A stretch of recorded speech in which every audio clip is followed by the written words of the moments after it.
Welcome back. So the Limpopo province has recorded 10 horrific gender-based violence and femicide cases in the province. This is in 10 days. Premier Phophi Ramathuba says the increase started at the beginning of August, which is also, of course, happens to be Women's Month. The Premier joins us for more on this. Premier, thank you so much for joining us. An absolute pleasure having you. But unfortunately, a very difficult conversation that we're having. In fact, this has prompted you, Premier, to convene what is called an urgent special extended executive council meeting. Talk to us about why you've set this up. Evening, Naledi, and evening to all your viewers out there. Yes, indeed, it's a very difficult topic for one to have to deal with. Yes, we since the 1st of August, when we launched the Women's Month, we had a prayer day as also part of the build-up. You remember we were hosting the national event, we were hosting the president on the 9th of August. Now, part of our prayer, our number one prayer was to at least, let's see the month of August being incident-free, gender-based violence and femicide incident-free. Hardly 10 hours after the event, the PC started to report horrific cases of gender-based violence with femicide, murder that has been happening. And that is why it prompted us to convene an urgent extended EXCO, meaning instead of having the normal executive council meeting of the Premier and the MECs, we now had to invite even other stakeholders, for instance, the provincial commissioner of police, and together with all the provincial, the district commissioners of police, the heads of department of relevant departments, your community safety, your social development. And in that meeting, we had to really come up with an analysis, because we received a full detailed report from the Major General Manala on behalf of SAPS, and we also received from the head of forensic pathology, Dr. Mamashele, where in their reports we're talking to each other. Yeah. For instance, oh, okay. No, go ahead, because I think you were going to get into some of the cases that we have seen and what the pathologists have found. Yeah, go ahead. Yes. For instance, when you look at a Major General report, it talks of Ebembe district being the hotspot. So it's the forensic pathology report, which then tells you that Chirizini Forensic Pathology Department, it's seeing cases that are almost similar to Polokwane, meaning it's number 2 after Polokwane. Petersburg Hospital is our tertiary, is the biggest. It deals with cases from all over the province. It also deals with other cases, for instance, the operations that would have happened in your private hospitals, because if you die after an operation, the new law act says there must be a postmortem done. Yeah. But then you find that Chirizini, being a rural hospital, doing so many postmortems, a number of autopsy, it then confirmed that. And now the trend, where in some of the autopsy you find that they are missing body parts.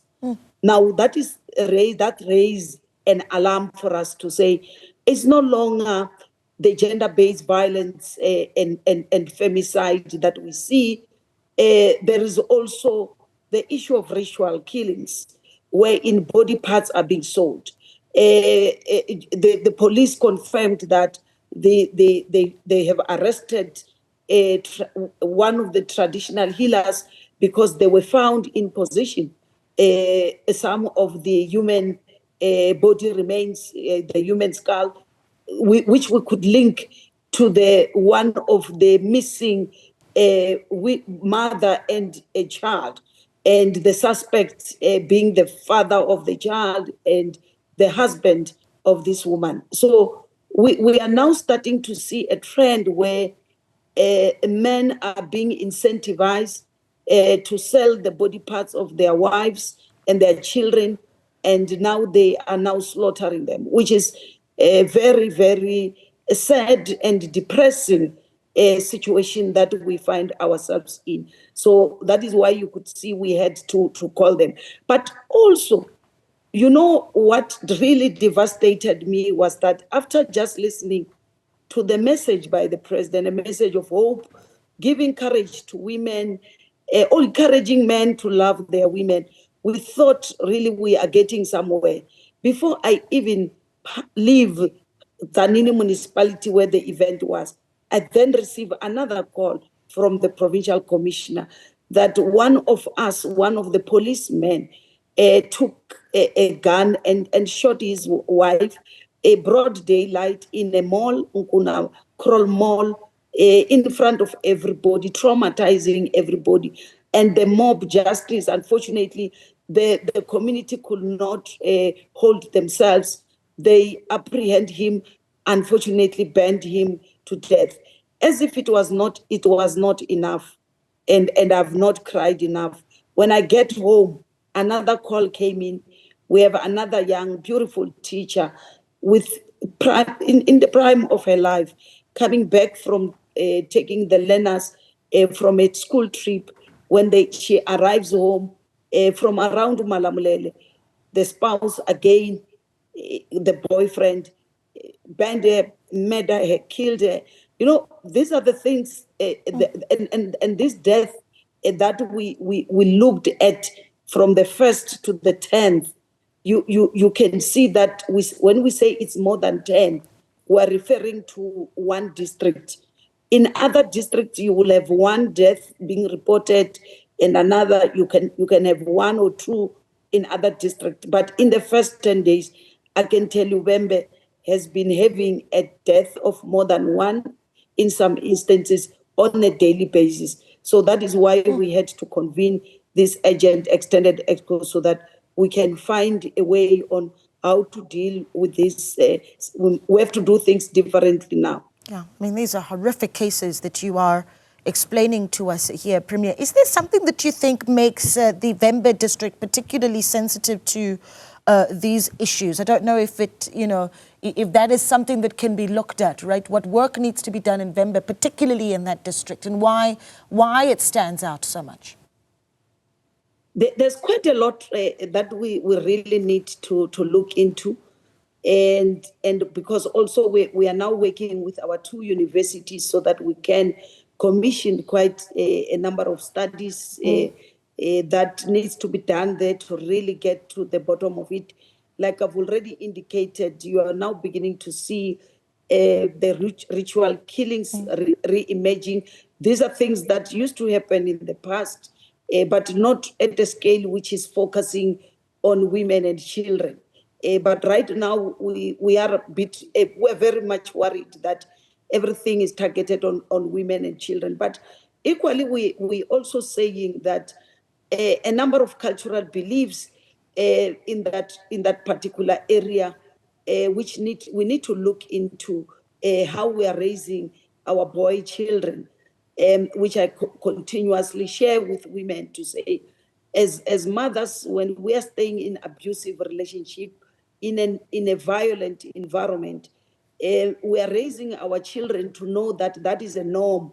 That's how things are done. Before you buy flowers for your wife or a gift, you must first beat her up. That is how to show love. Because if I will receive that gift and smile, that's how my son will grow up with that mentality. Equally, the environment we're in, when other nations buy computers, iPads for their children as they are growing up when they are toddlers, we still are so obsessed in buying them guns and teaching them how to shoot from that early age. They grow up in the mentality of a violent society, and they believe that you resolve the problems by violence. So these are some of the issues that with our professionals, because we are now summoning a team of professionals so that we can have our psychiatrists, our psychologists and social workers, even working with our media houses, Right. wherein we are partnering with our local radio stations. They will be there just to listen to men, to say, if you're a man, you have a problem, you don't know how to deal with, call in, let's talk about it and have a frank discussion. We want Right. to have more focus on men, because probably maybe it's because when we focus on women, a men feel they don't have any other place to ventilate. Yeah. I will never justify for any killings, a man who beat the wife or who killed the wife, but we also feel that we need to do more to reach out to the men who were Right. raised in a wrongly environment. Yeah, Premier, I need to let you go, but I do want to, and I think you've spoken to some of the recommendations and the massive project that needs to be ran. I mean, the communication and the constant dialogue that needs to happen. It's a big task that you're taking on. There is, of course, the issue of ensuring that there are also facilities for women to go to. I mean, when you talk about women staying in relationships, quite often the argument may be there's nowhere for them to go. Have we capacitated the area, perhaps an area like the Vembe district, for instance, the safe houses that are available for women? Yes, we're really lacking, because we do have those places of safety which are supported by social development, but I don't think we have enough of those. I was challenging a group of social workers who we have trained as government, but we are now able to absorb within the system, because due to the compensation of employee, Treasury would indicate that they can't appoint them, to say there is a gap wherein you can establish such facility. As government, we can be able to support through your NPO as professionals, because some of these NPOs are being run by people who are not necessarily professionals. But you, as trained, who understand this subject matter, you are better off to can be running these facilities wherein we will be able to get women to be safe. But also equally, when we talk about the this year's theme of a Women's Month, where we are talking about building a resilient economy for all, it's yes. Apologies, Premier, I am out of time, but we'll be watching closely the outcomes of the work that you're doing. So important, of course, in August as we look at a Women's Month, the issue of gender-based violence continuing to haunt our country.